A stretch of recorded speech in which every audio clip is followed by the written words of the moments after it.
That kind of discrimination is written into the laws of most of our Australian states, and it ought not be there. It is extremely discriminatory at a time when more and more people, the last figures I saw pre-COVID were that about a quarter of the workforce between the ages of 65 and 70 are still in the workforce.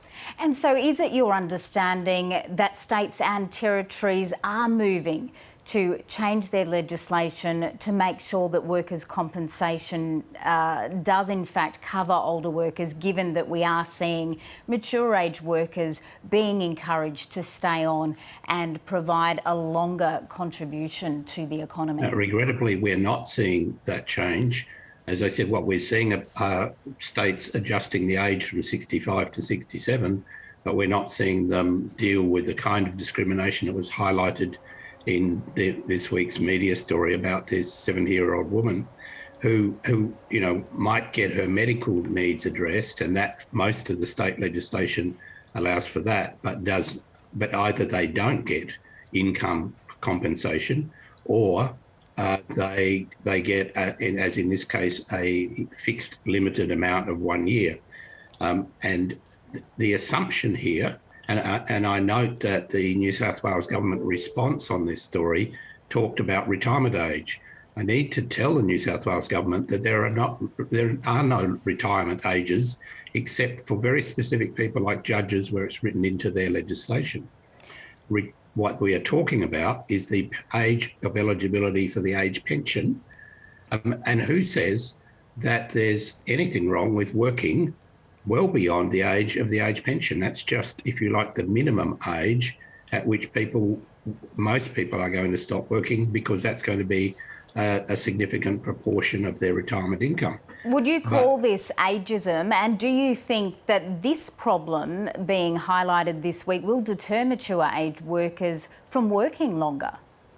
Look, it is part of the endemic ageism in our society, but it is actually legally sanctioned age discrimination.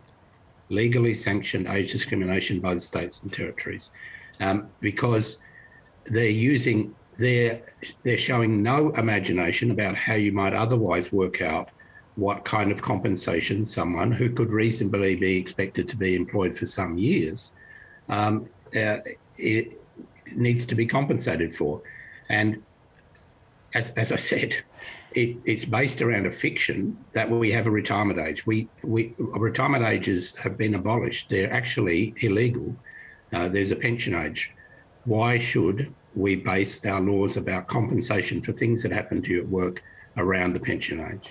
Do you know if the arrangements have dissuaded anyone from continuing to work on past their late 60s, or perhaps even forced them to look into self-insuring in case of injury on the job? Yes, you didn't used to be able to self-insure at all. You can a bit now, but it's still not easy to do. And yes, it absolutely does discourage people, and it absolutely is the cause of people withdrawing from the workforce. And I also directly know that some employers are really reluctant because they just feel uncomfortable that they've got someone who's in that discriminatory situation working for them. And they don't want to take on what they would see as the liability and responsibility of themselves, but they can't insure themselves for it. So, and workers' compensation insurance arrangements differ from state to state as to whether they're fully public sector or tendered out to private sector and so on. So it discourages workers and it discourages employers at a time. And I think now is a really interesting time to be raising this issue, at a time when we are hearing every day that people are having difficulty getting people to do certain jobs. And a mature age workforce is a very good place to start looking. If we lifted the workforce participation rate in this country of people between 55 and 70 by a few %, it would have a dramatic impact on the workforce and indeed on our national GDP.